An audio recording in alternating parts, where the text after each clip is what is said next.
So hello and welcome to everyone who is joining in this live Zen teachings class. We are going to be going over today some of the deeper truths, the deeper wisdom, spiritual truth and wisdom that exists in the Zen Buddhist tradition.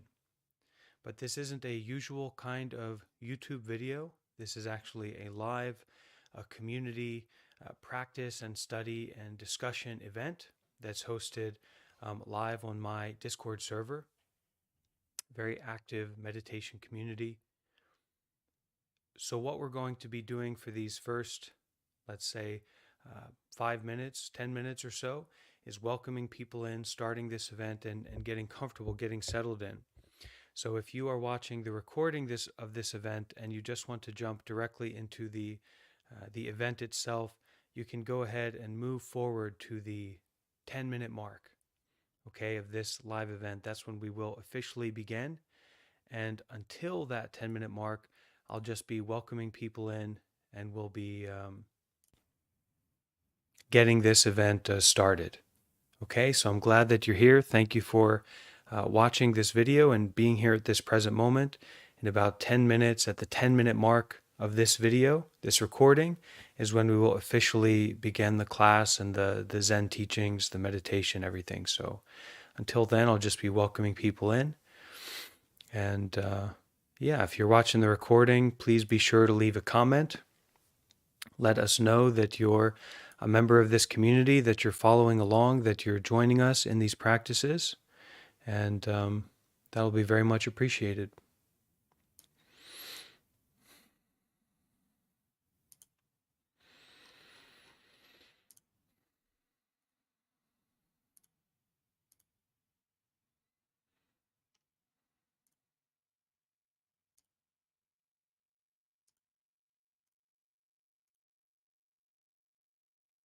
So you can see down here, if you're watching the YouTube, this is our community space on Discord. This is where everyone joins in and shows up to practice together.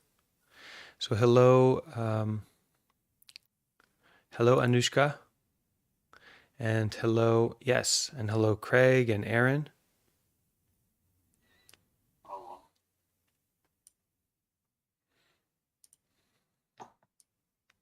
So I'm just going to make the announcements on the Discord, let everyone know that we are beginning, that we're getting started.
Okay, hello Moss. And hello to Juan and Cassiana. Good morning. It's 7 a.m. in LA and I just woke up, so I'm not presentable for the camera yet. I'm still in my pajamas and such, but I want to join today. Well, if you want to join, you are in the right place. Okay. Perfect. Thank you. Hello there, Simcha and Riverflow and Daniel, Gabs, yeah, and Jay and Yao.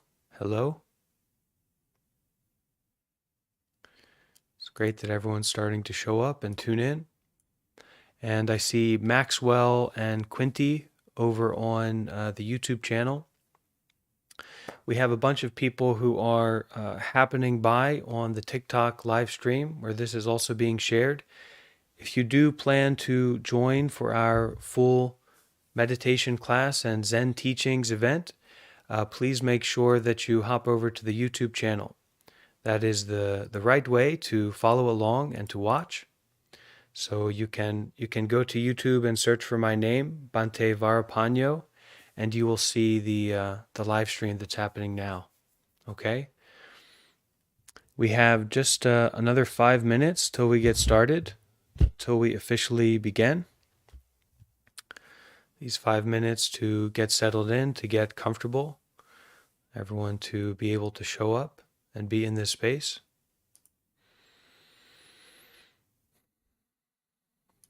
Hello, Usman and Robert.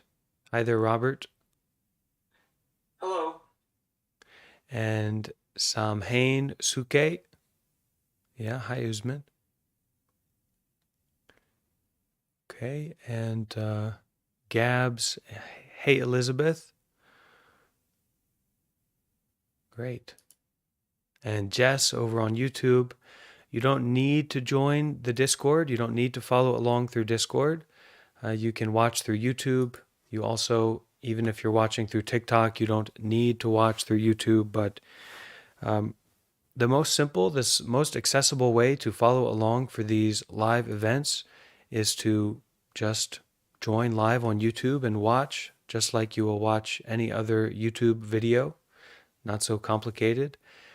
But if you have the technical savvy, then you can join us on the Discord server. You can join in the live group call. But we only have space for 25 people, so keeping that in mind. And if you have any issues with connectivity on Discord, you can also just hop over to the live on YouTube, and you are with us. We are together at this present moment. Alone together, the most accurate way to say. May I ask a question? So we're not, you can ask a question, but we're about to start, so hopefully Just not. about the 25 cap on the Discord channel. Why do you do 25? There's no me doing anything. It's just, it's a technical limitations of this app for 25 people. In the future, that might change. Yeah. Thank you. Hello, Keem, and hello, Karan, and Benjamin. Hello on Discord. And if you're watching through YouTube, make sure that you say hello. Okay, let us know that you're here.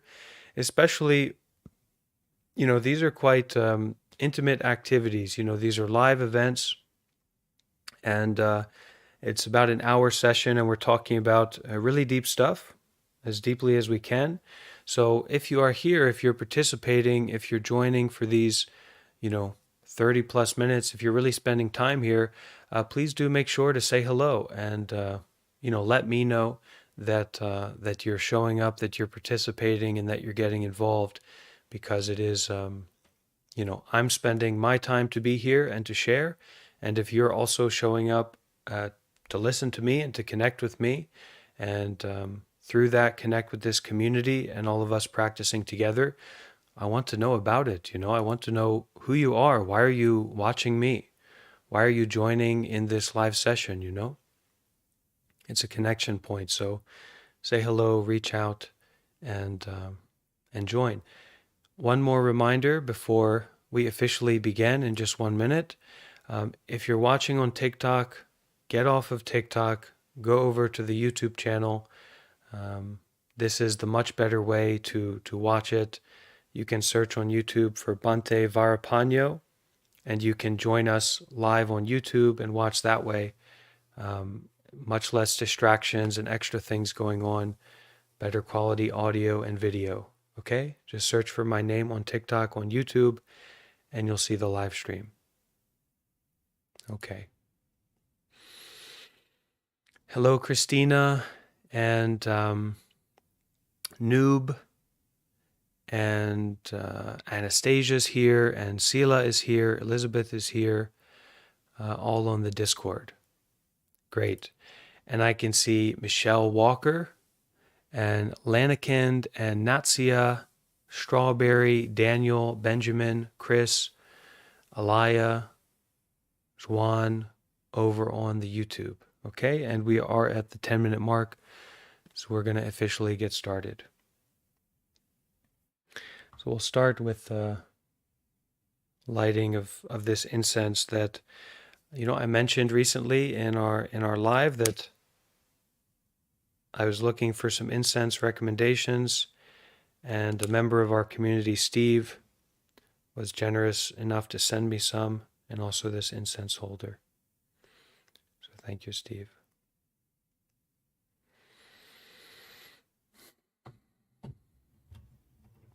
Okay. So deep bow and sincere welcome to everyone who is here, who's choosing to be here right now. Today we are going to be coming together as a community, as people on this path, people who are interested in the truth, people who are interested in waking up, in having a deeper understanding of reality and a deeper understanding of this moment. And we are going to gather together today and look at the teachings of Zen Master Linji. This isn't a one-off event or a random occurrence, we can say, but we've been having over the past few days a series of talks and explorations of the teachings of Zen Master Linji, who is a spiritual teacher, a Zen master from ancient China, and we are looking at his teachings as a way to hopefully go deeper in our own lives and our own practice. So, one of the things that Zen Master Linji emphasizes is that you don't need to do anything. You don't need to practice something. You don't need to go anywhere to understand this deeper truth, to understand reality.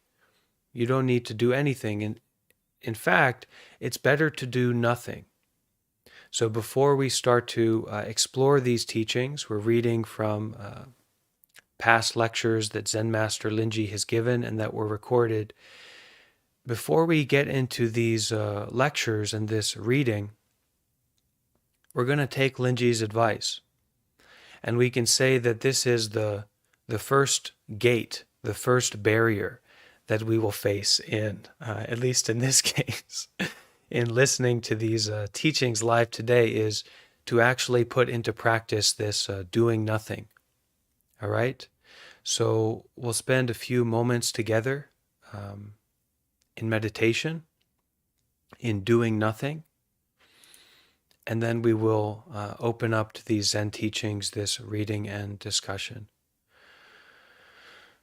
Okay, so to help you along in doing nothing, I'll give a little bit of meditation guidance. Firstly, go ahead and find a comfortable and stable position for your body. Find your meditation position.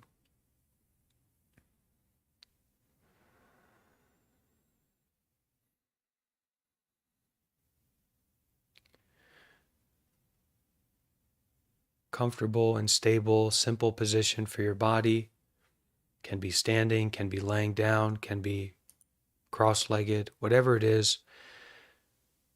You can have a shirt on, you can have a shirt off, you can even be laying in bed, but find a comfortable, stable position for your body at this present moment.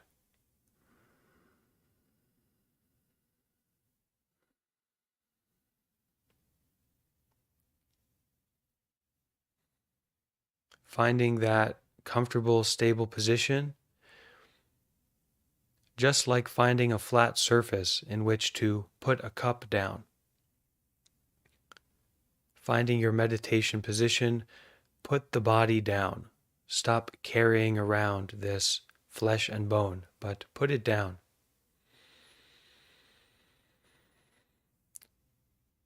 Putting the body down we can begin to notice and become aware of what we are experiencing right now, what is happening right now.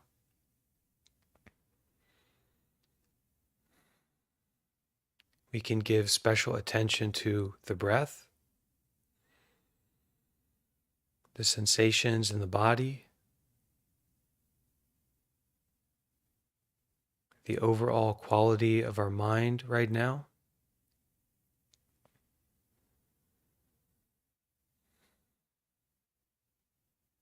Putting the body down, this meditation position,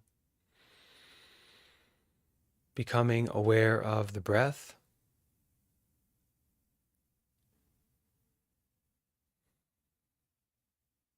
becoming aware of the effect that the breath has on the body. Maybe there's some tightness, maybe the breath is deep, maybe it's shallow, maybe it's enjoyable, maybe it's not. Right now, none of that matters. Just becoming aware of the breath happening at this present moment.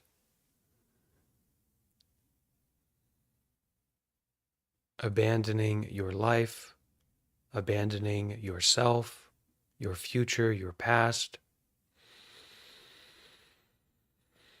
At this moment, just sitting here, doing nothing, breathing and being aware.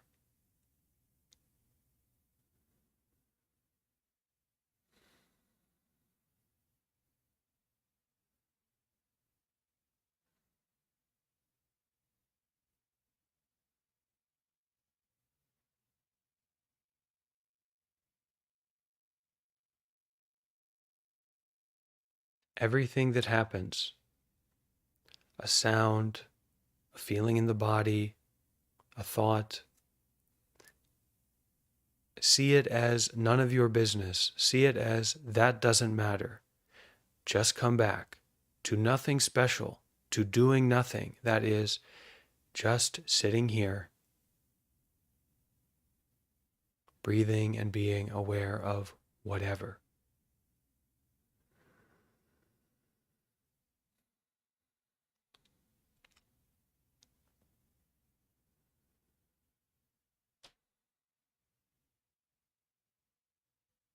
Breathe as deeply as you need to. Adjust your posture as you need to. Adjust your mind as you need to.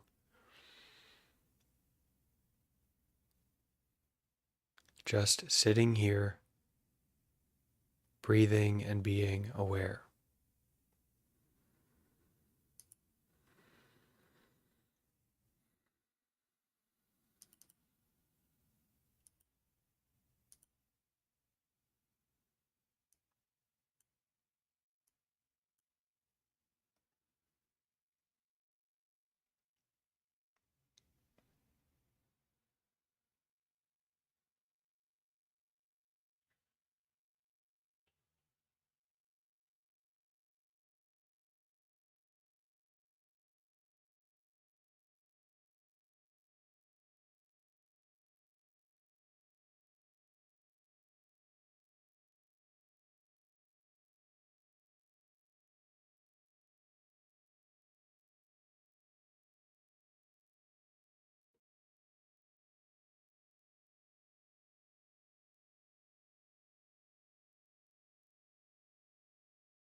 So we're now going to begin with our explorations of the teachings of Zen Master Linji.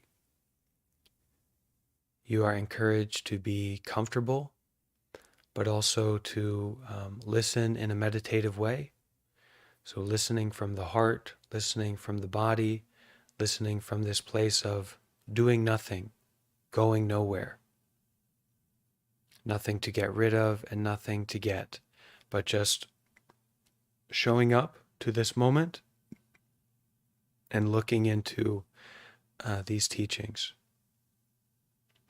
At certain points, there will be a break where we can ask a question or we can share if we have some idea about this particular text. But right now, just opening up fully to listening from the heart, from the body.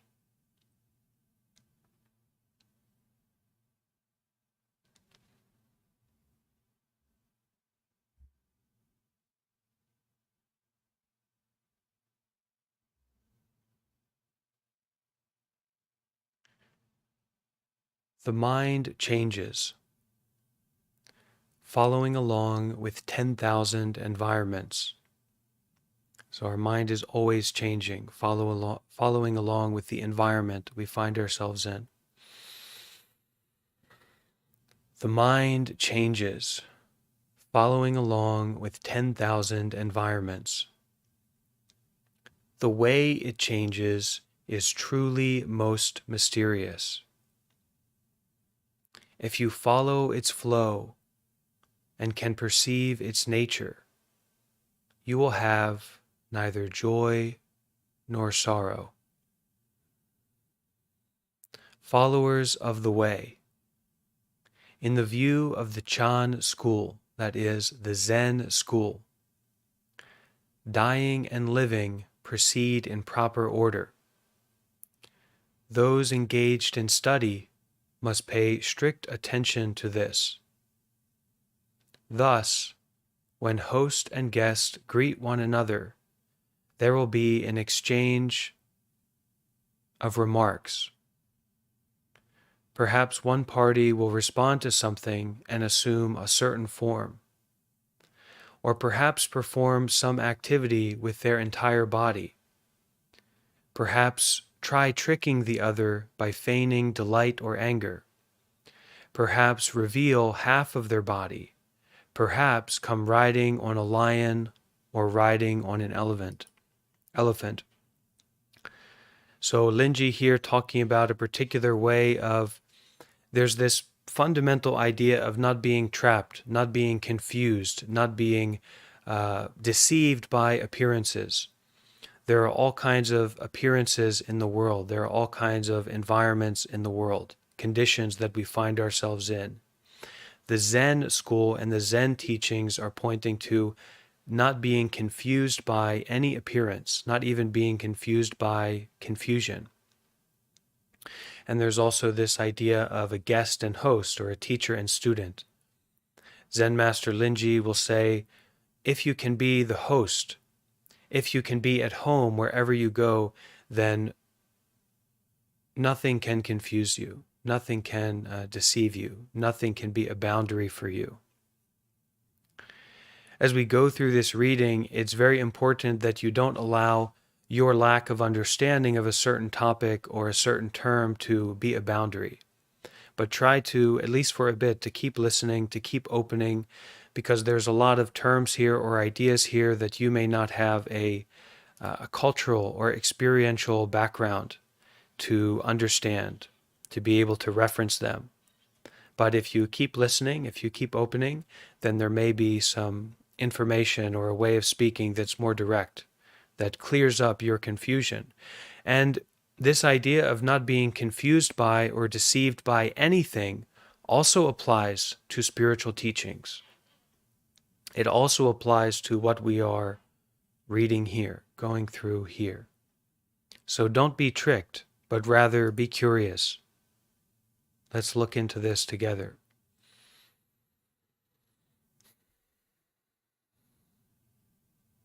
If the student truly knows what they are doing, they will give a shout, and then first of all, hold out a tray of lacquer. The teacher, failing to recognize this as mere environment, proceeds to climb up on the environment and begin striking poses or donning attitudes. The student gives a shout, but the teacher refuses to abandon their approach. In this case, the sickness is located above the diaphragm and below the heart, where no cure can get at it. This is called the guest seeing through the host. Or perhaps the teacher will not come out with any object of their own, but will wait for a question from the student and then snatch it away. The student, seeing their question snatched away, won't let go, but holds on for dear life. This is a case of the host seeing through the guest. So one concept, one idea that's at the heart of this is that there is one who knows and there is one who does not know. There is one who is seeing through appearances and there is one who is stuck on appearances. If you can see through appearances, you can be the host. If you cannot see through appearances, you will be the guest. But we can also find ourselves in a position of we think we see through appearances, but we don't actually. And so this is where guest and host become really essential, really important, especially as a way of understanding, a way of digesting what is happening. So pointing to this teacher and student dynamic, this guest and host dynamic, the first example is talking about a student who really knows what they're doing, a student who really is with it. And so they approach a teacher and, kind of point out something to them, pose a question to them, but for the sake of testing the teacher. But the teacher doesn't actually see that this is a test, gets stuck on what was presented to them, and then begins climbing up on what was presented, stuck on the environment, stuck on what was presented. Then the student gives a shout, but the teacher refuses to abandon their approach, abandon their way of responding. This is called the guest seeing through the host, the student seeing through the teacher. Or perhaps the teacher will not come out with any object of their own, but will wait for a question from the student and then snatch it away. So the teacher won't present anything, but will wait for a question from the student, and then will take that question and throw it down a hole. Okay? The student, seeing their question snatched away, thrown down a hole, holds on for dear life, doesn't want to let go of their question. This is a case of the host seeing through the guest. So our practice here, the practice of Zen, is not on getting something, but actually letting go of something, letting go of our attachment, letting go of our small-minded way of seeing things, letting go of our attached way of living in the world.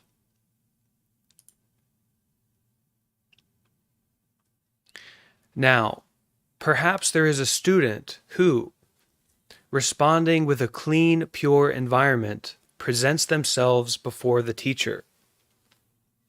The teacher can tell this is just an environment and grabs it and throws it down a hole. The student says, a truly great teacher. Okay, back up here. So perhaps there is a student responding or showing up to the teacher with a clean, pure environment. So a pure and clean mind, a kind of presentation of clarity and peace and wisdom, okay? And they approach the teacher like this. They approach the teacher with this clean, pure environment. They present themselves before the teacher. The teacher can tell this is just an environment. It's just conditional.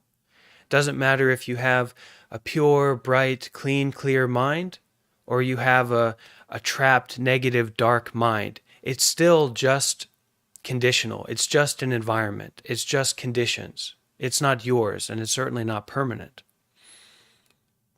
So perhaps there is a student who presents the teacher, comes before the teacher with a clean, pure mind. The teacher can tell this is just an environment, just an appearance, and grabs that appearance of a clean, pure mind and throws it down a hole. The student says, a truly great teacher. Instantly the teacher says, hopeless, can't tell good from bad. The student gives a low bow. This is called the host meeting up with a host. It doesn't matter if the teacher is great, don't get stuck on them. It doesn't matter if the student is bad, don't get stuck on them. Okay? Don't get stuck in a good environment, don't get stuck in a bad environment. Don't get stuck in recognizing the truth, and don't get stuck in not recognizing the truth. So this is called, the student says, a truly great teacher, wow, you're really showing that you are a host. You're really showing that you can see through conditions, okay? And then the teacher responds, hopeless, can't tell good from bad, meaning that you still got attached, you still grabbed onto me being a good teacher or me seeing through. Don't grab onto anything. And the student gives a low bow, mutual recognition. So this is called the host meeting up with a host. Or there may be a student who puts a wooden collar on their neck, binds themselves in chains, then comes before the teacher. The teacher proceeds to shackle them with another set of collars and chains. The student is delighted, unaware of what has happened. This is called the guest meeting up with a guest.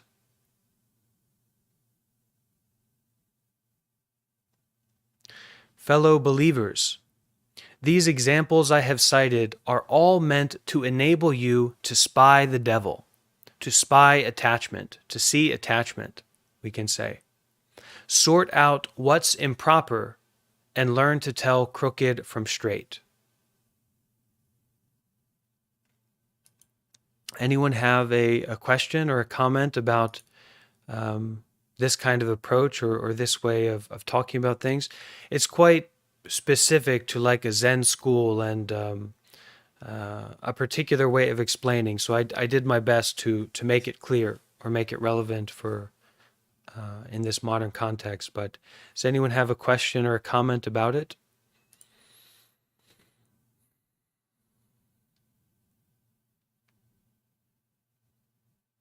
All right. River Flow shared something, a little bit of a sharing. River Flow here on the Discord said, don't get stuck in a good environment. Don't get stuck in the bad environment. It's a condition. Hopeless. Can't tell good from bad. You still got attached to me being a good teacher. Don't attach to anything. The teacher sees it's all a condition. Spy the devil of attachment. See the truth. See crooked from straight. Great. That's nice, Riverflow. Thank you. Very nice. I have a question, sir. Okay, what's your question?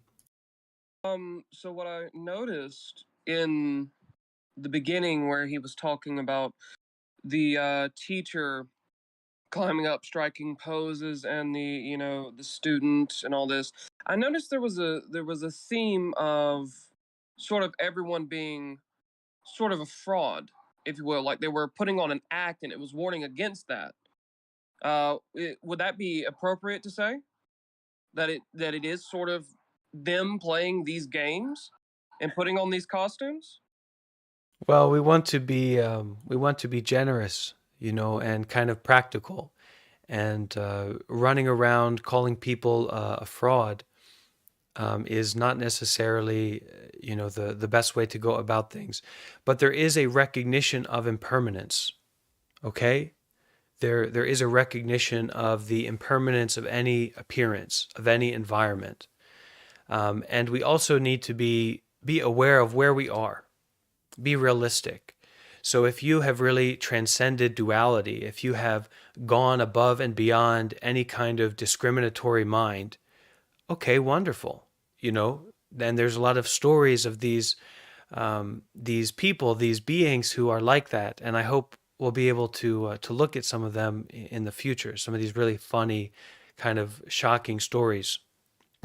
But we've really got to know where we are. and go from that place. So don't try to put on this idea of other people being frauds. Don't try to appropriate that understanding. Rather be open and be flexible to try to see through any understanding, any duality, authentic or inauthentic. Just try to see through to the truth of this, we can say, present moment experiencing or non-discriminatory mind. That's one thing we can say. Okay?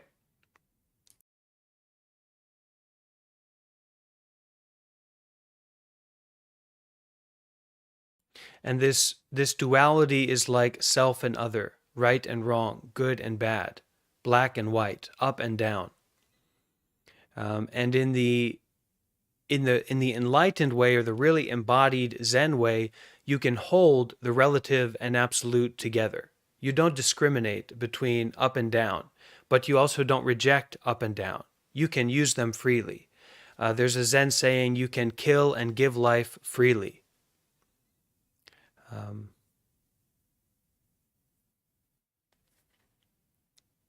But a lot of times, simple, practical, sincere is a good way of approaching it.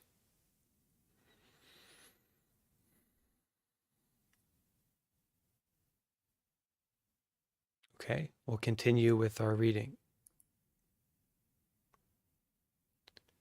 Fellow believers. So this, I like this term, fellow believers, a lot, because there's a sense of trust in non-discrimination. There's a sense of trust in, okay, I don't just need to rely on thoughts and stories and beliefs and attachment to navigate the world, or to see other people, or to relate to other people through that. There's a sense of there's a belief in the true nature of mind, the true nature of reality. And this is something that empowers us to be more creative, to be more flexible, to be more authentic in terms of not being rigid, but being open.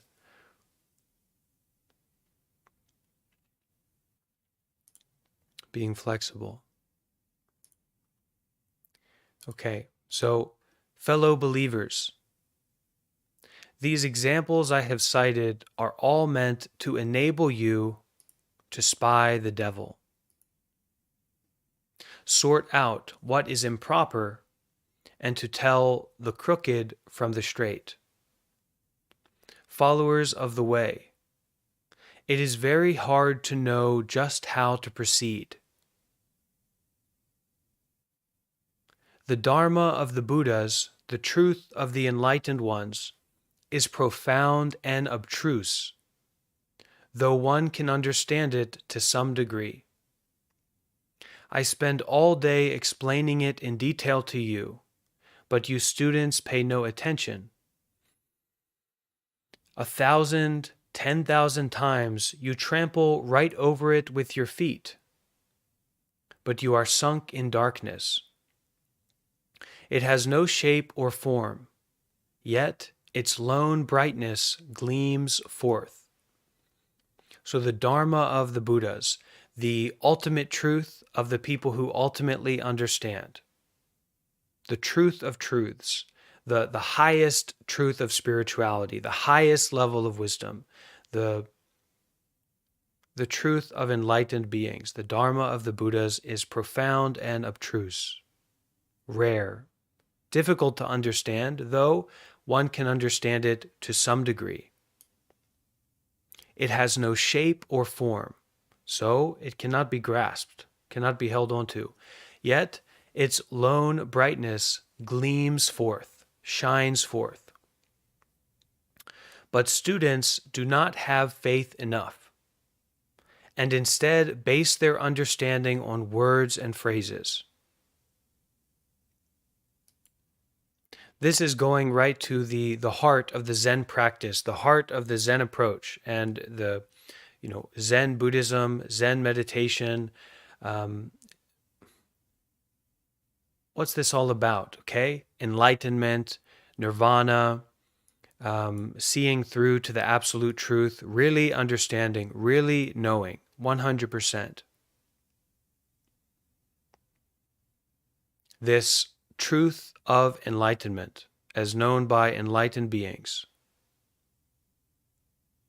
1,000, 10,000 times you trample right over it with your feet, but you are sunk in darkness. This enlightenment, this absolute truth, has no shape or form, yet its lone brightness gleams forth. But students don't have faith enough, and instead base their understanding on words and phrases.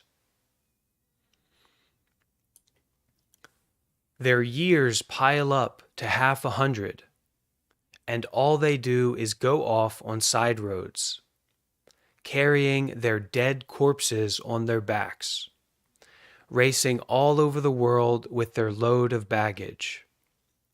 The day will come when they will have to pay for all those straw sandals they have worn out. All that unskillful effort that has been wasted. Fellow believers, I tell you, there is no Dharma to be found outside. There is no truth to be found outside. But students don't understand me and immediately start looking inward for some explanation, sitting by the wall in meditation, pressing their tongues against the roof of their mouths, absolutely still, never moving, supposing this to be the Dharma of the Buddhas taught by the masters of mind. What a mistake. If you take this unmoving, clean, and pure environment, unmoving, clean, and pure conditions that we may come across in meditation, and that a lot of us are, I want to get real meditation. I want to have this kind of meditation experience so I can, so I can understand and I can heal my suffering, what have you, okay? It's just a condition. It's just an experience. Don't chase after that. Come on. If you chase after that, it's not going to work out. So, fellow believers, I tell you, there is no Dharma to be found outside.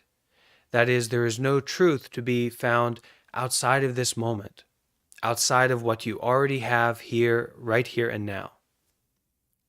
But students don't understand this and immediately start looking inward for some explanation. So we think, okay, we abandon outside and we start to look inside for the truth or for some explanation.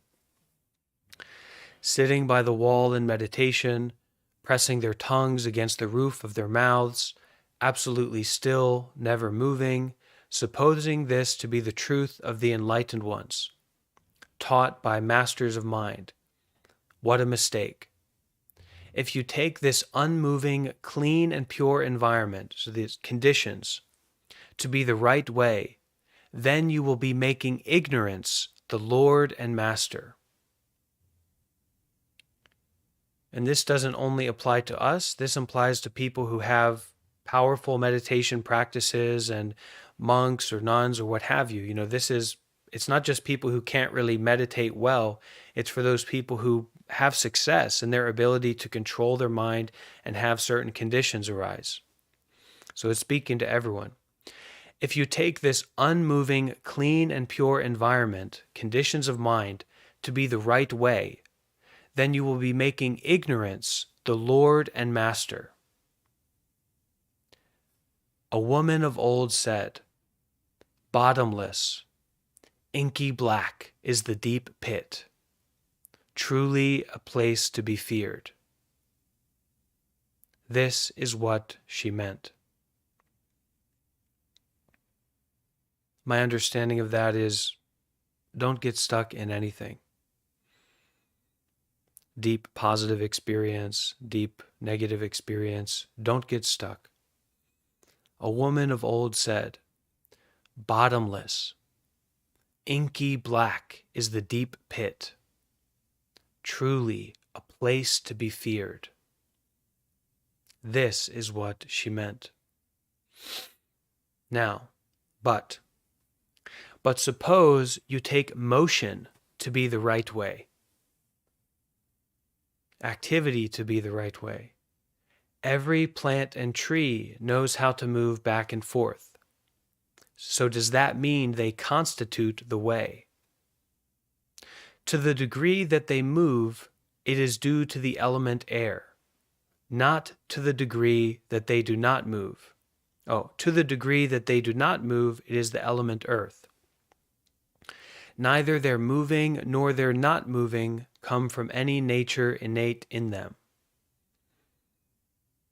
If you look toward the area of motion and try to grasp the truth there, it will take up its stand in the area of non-motion. And if you look toward non-motion and try to grasp it there, it will take up its stand in motion. It is like a fish hidden in a pond, who now and then slaps the surface and leaps up.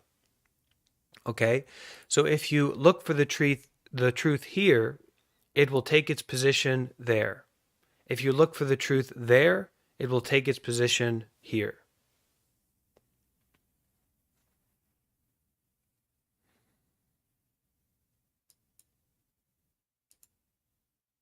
Fellow believers, it is like a fish hidden in a pond who now and then slaps the surface and leaps up.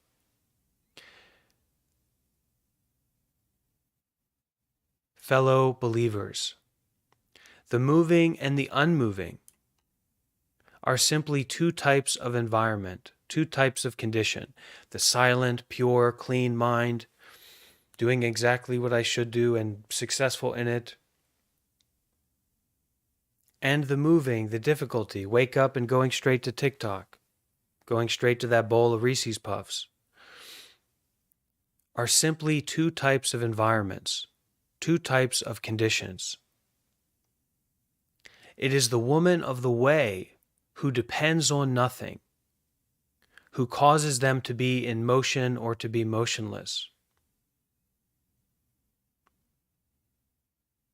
When students come from here and there, I classify them into three categories according to their ability. In such cases, if a student of less than middling ability comes to me, I snatch away the environment but leave them their existence. So this is going to go into another kind of a way of practice, a way of guiding approach that I won't be fully able to unpack, but I'll try to share as much as I can about it. So Master Linji here, in particular, this Zen master, this old monk, this Zen monk, talking about people who come to him to learn, to get teaching and to find out about the truth. Maybe monks who come to his monastery, the Zen master's temple. When students come from here and there, I classify them into three categories according to their ability. In such cases, if a student of less than middling ability comes to me, I snatch away the environment but leave them their existence. So a student of low ability, low skillfulness, low propensity towards understanding, okay? So if a student of less than middling ability comes to me, I snatch away the environment but leave them their existence. If a student of better than middling ability comes to me, I snatch away both the environment and their existence. Okay, snatch away here may mean refute. Okay, so to cut off, to refute, to end, okay, to disavow in some sense. So if a student of less than even decent ability comes to me, I refute their conditions, but I leave them their existence, maybe their position of being aware, okay, their presence, some degree of their selfhood or their being, their ability to do anything at all, and kind of leaving that, not refuting that, but snatching away, refuting the conditions that they find themselves in. If a student of better than middling ability comes to me, a student with some potential, I snatch away, I refute both their environment, both the conditions they find themselves in, and also their existence, the very nature of them being able to do anything, of them being there at all, a refutation of everything. If a student of truly superior ability comes to me, I do not snatch away anything, neither environment, nor existence, nor person. If a student appears whose understanding surpasses all these categories, so if a student appears whose understanding surpasses all these categories, then I deal with them with my whole body and take no account of their ability. So it's kind of talking about this Zen way of teaching, and this is my understanding about it. If someone else has some kind of information about this or insight into it, you're welcome to share. This is my understanding about it. Okay, so we have one question from someone on YouTube. Daniel Goldman says, would snatching away one's environment in this case be taking away their ego, meaning attachment to their environment? In Zen, in Buddhism, we don't really have like a rigid belief in a self or a someone. So the ego is like this kind of propped up notion of a real someone or a real self. And it's particularly a psychological term that Zen Master Linji wouldn't have had access to. So I will say that this snatching away of their environment or refuting the environment is to refute the conditions that they are presenting themselves to be in. So basically say, no, those conditions that you believe yourself to be in are not true, only in a very subtle, like refined way, not just saying that, but in an embodied way. So taking away the, like, refuting those conditions. And hopefully that would support them to detach from their environment or detach from conditions.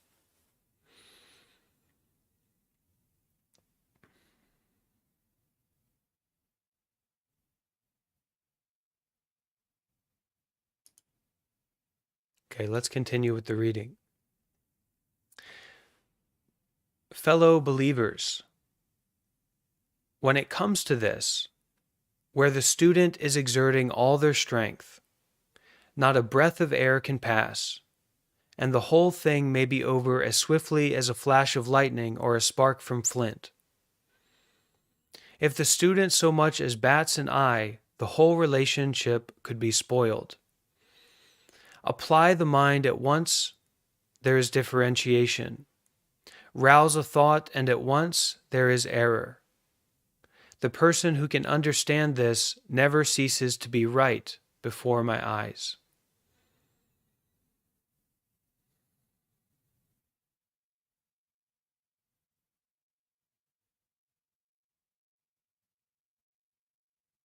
So apply the mind, and at once there is differentiation.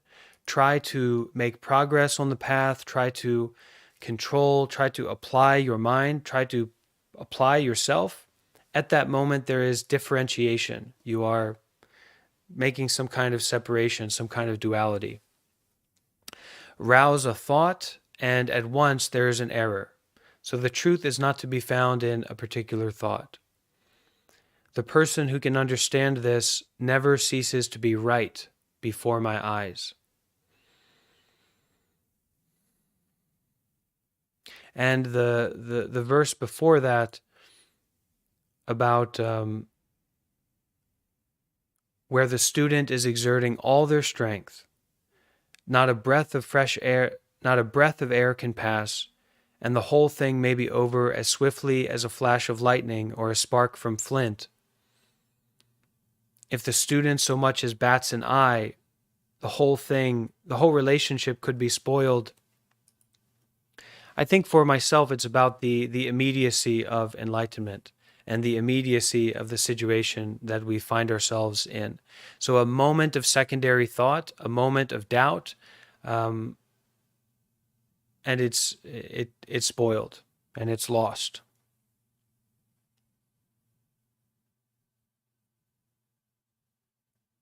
Maybe someone else has something to share about that.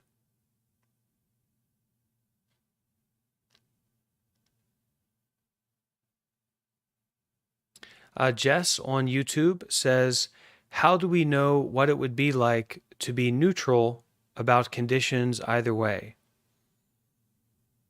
Try to be neutral. Try to not pick and choose. Try to accept what you're experiencing without trying to get something else or avoid something in your experience.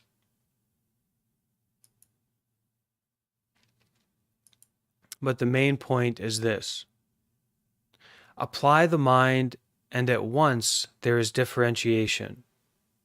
So you try to understand, you try to do, you try to solve, and at once there is differentiation, there's picking and choosing. Rouse a thought, and at once there is error. The person who can understand this never ceases to be right before my eyes. So this mind of non-differentiation, this mind of not picking and choosing, this mind of not rousing thought, not relying on thought to be right, to be true.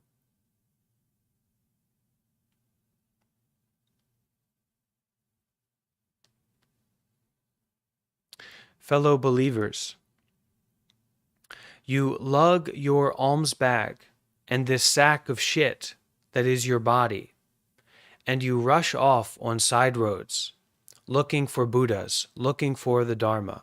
Okay, so getting to direct message, no need to translate it. Fellow believers, fellow practitioners on the path, you lug your bag of attachments around, and you lug around this sack of shit that is your body, and you rush off on side roads, looking for Buddhas, looking for enlightened beings, and looking for the truth. Specifically, Linji, Zen Master Linji here talking about like monks, okay, who are on the path, but it applies to us all. And many of us, we're not so fortunate to be looking for Buddhas and looking for the truth. We're looking for a snack. So this is why Linji says this sack of shit that is your body, this defiled, falling apart, living corpse, decaying, pus, blood, sinew, organs. It's not a romance novel. It's a kind of, bag of waste. Okay, your body. And we rush off on side roads instead of going directly to this matter at this present moment, looking as closely as we can to whatever this is. You couldn't even ask a question. As Linji was saying before, when it comes to this, exerting all their strength, not a breath of air can pass. You can't even breathe. The whole thing, this whole life, this whole situation that you find yourself in may be over as swiftly as a flash of lightning or a spark from flint.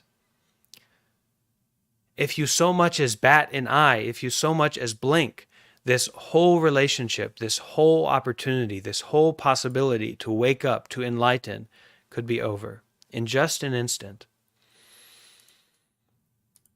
Fellow believers, you lug your materials and this sack of shit that is your body, and you rush off on side roads, looking for enlightened beings, looking for the truth. Right now, all this dashing and searching you are doing, do you know what it is you're looking for? It is vibrantly alive, yet has no root, or stem. You can't gather it up. You can't scatter it to the winds.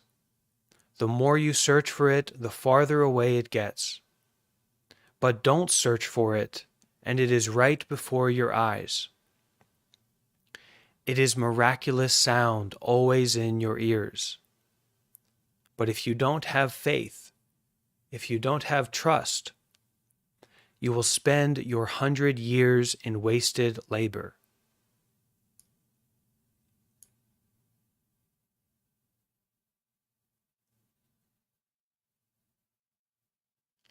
Followers of the way, in the space of an instant, you may enter the lotus treasury world, enter the land of limitless wisdom, enter the land of emancipation, enter the land of transcendental powers, enter the clean, pure land, enter the Dharma realm, enter filth, enter purity, enter the state of common people, enter that of a sage, enter the realm of hungry ghosts or of animals. But whatever place you journey to, wherever you hunt or search, nowhere will you find the living and the dead.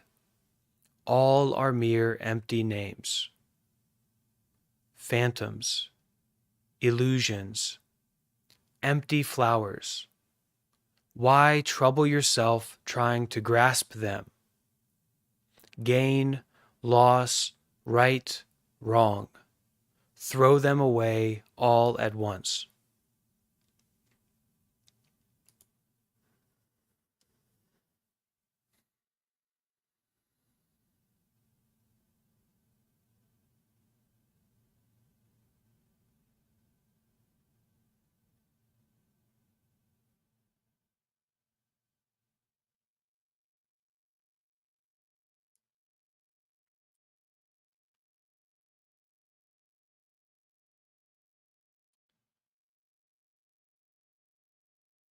Right now, all this dashing and searching and effort you're doing to get something, to find something, to solve the problem, to know about the truth.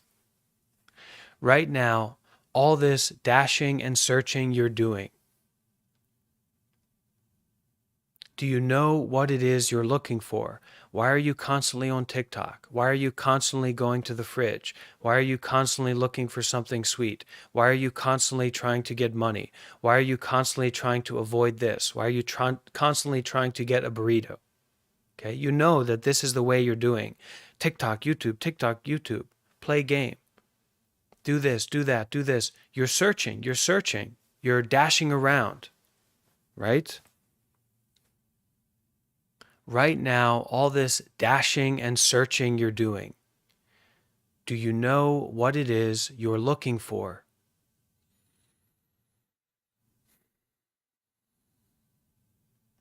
It is vibrantly alive, yet has no root or stem. You cannot gather it up. You cannot scatter it to the winds. The more you search for it, the farther away it gets. But the more you search for it, but don't search for it, and it's right before your eyes. It is miraculous sound always in your ears.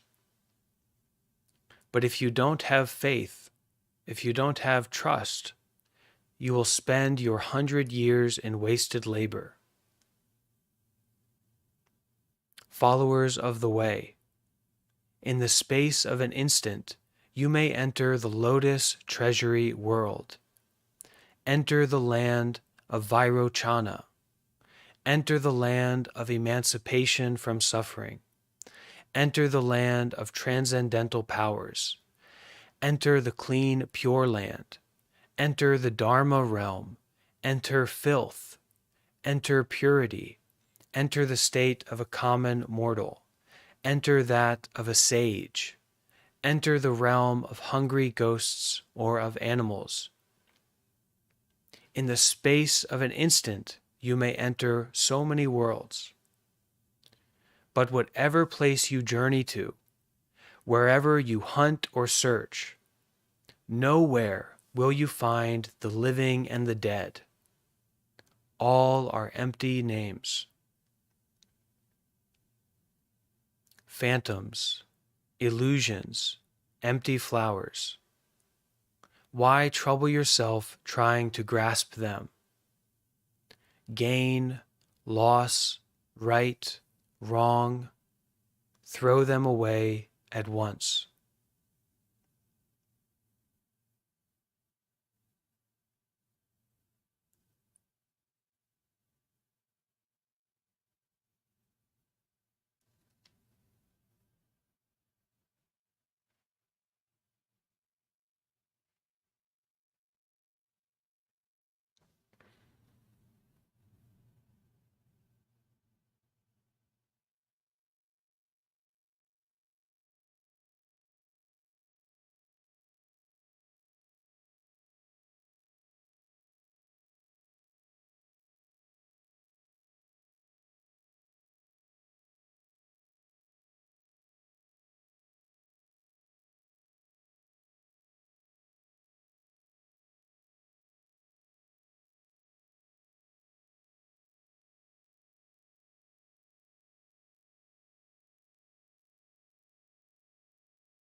Okay, so we will finish today with a chanting of the Heart Sutra.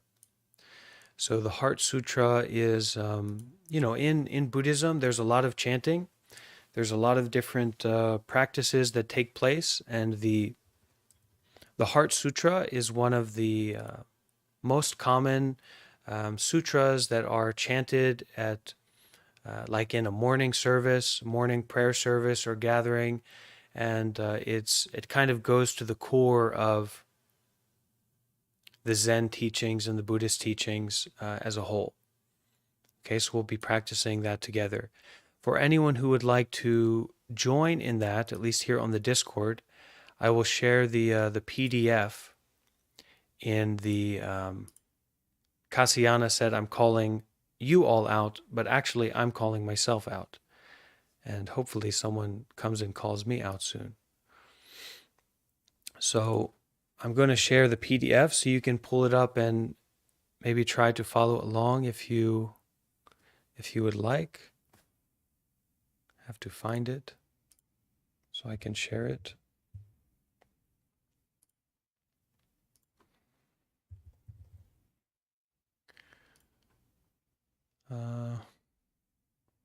Okay. So I'm going to put it in the text chat. And we'll finish up with a chanting today.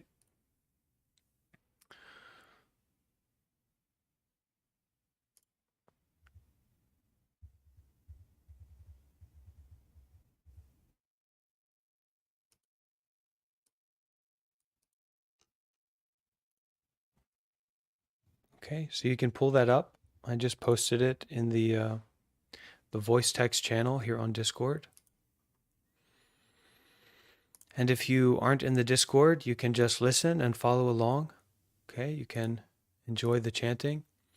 Some terms to bring your attention to so that you can have an understanding of what the chanting is about.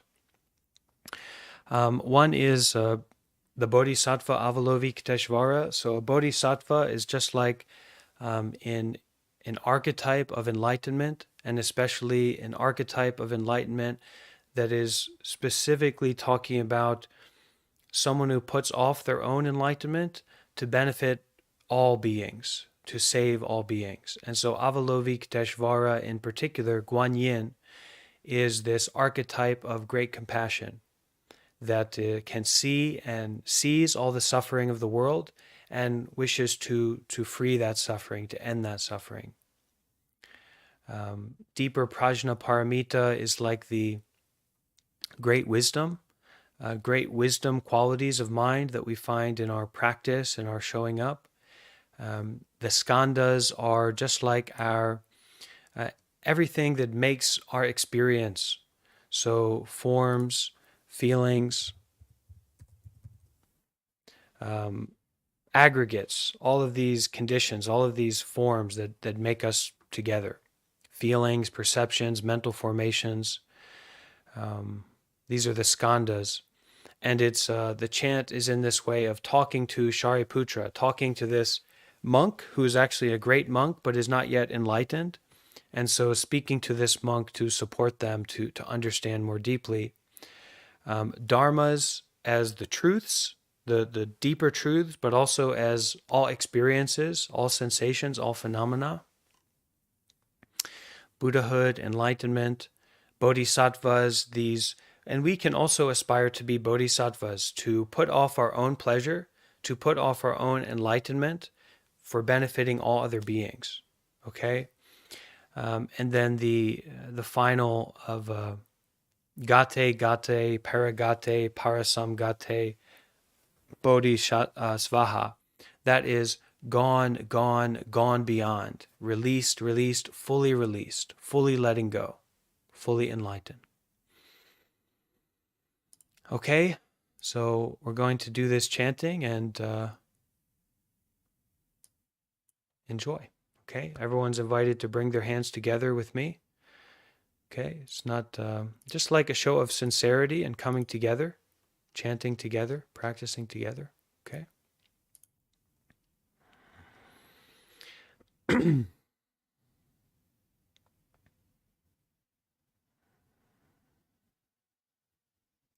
Mahaprajna Paramita Heart Sutra.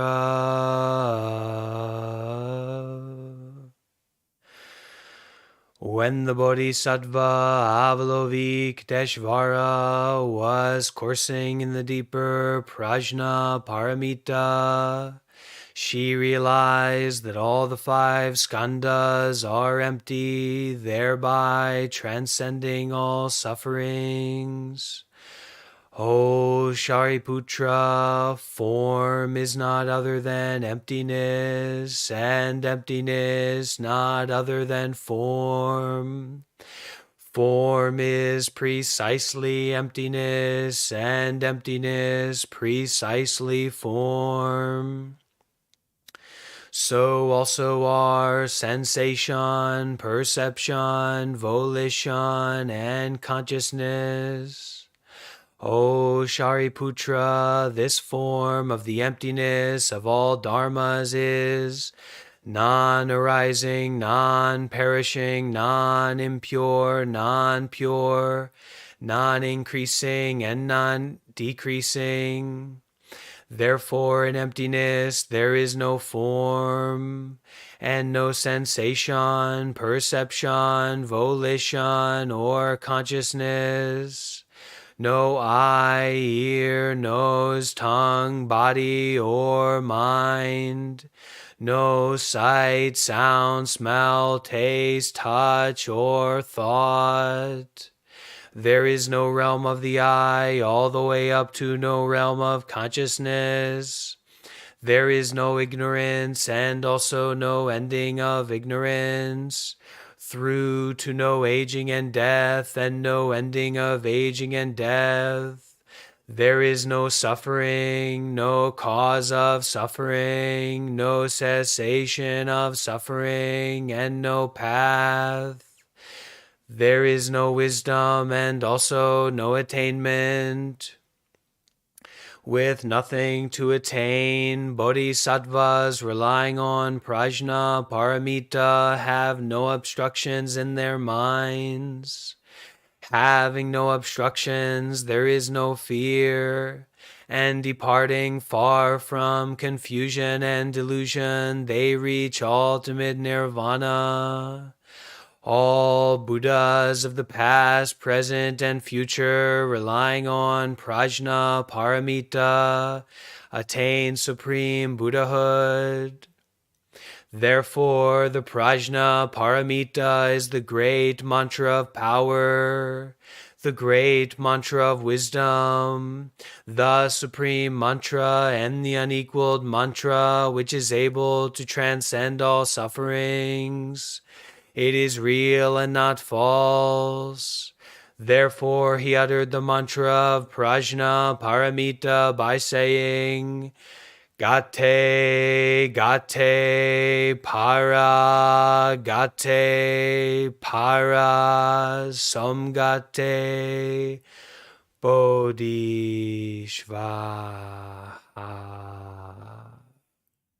Sadhu, sadhu,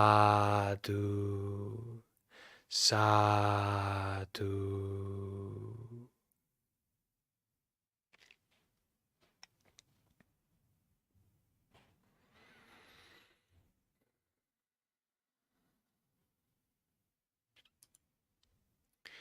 Okay, so thank you all for being here and participating in our, what a treat, Sunday, the holy day, the Lord's Day, our Sunday Zen teaching gathering and chanting.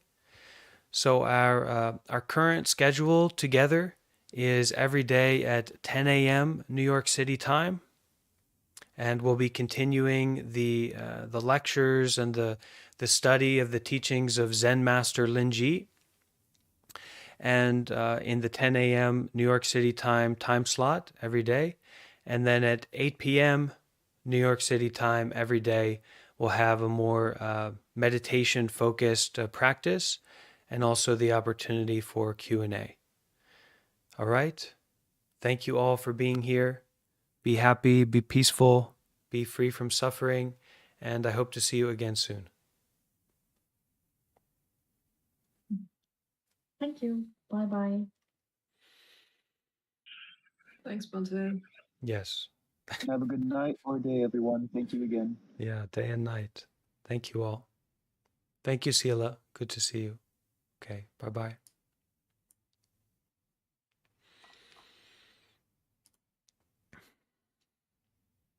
Okay, so that is wrapped up on the Discord. For people who are watching on YouTube, you are invited to join our Discord community. Okay, I'll put a link to the Discord in the YouTube live chat. So you can come and join, read all of the information, read closely, and then you can join. Okay, you can introduce yourself and join our Discord community. It's like our online meditation center. If you are a TikToker, if you've been watching on TikTok, please join the YouTube channel.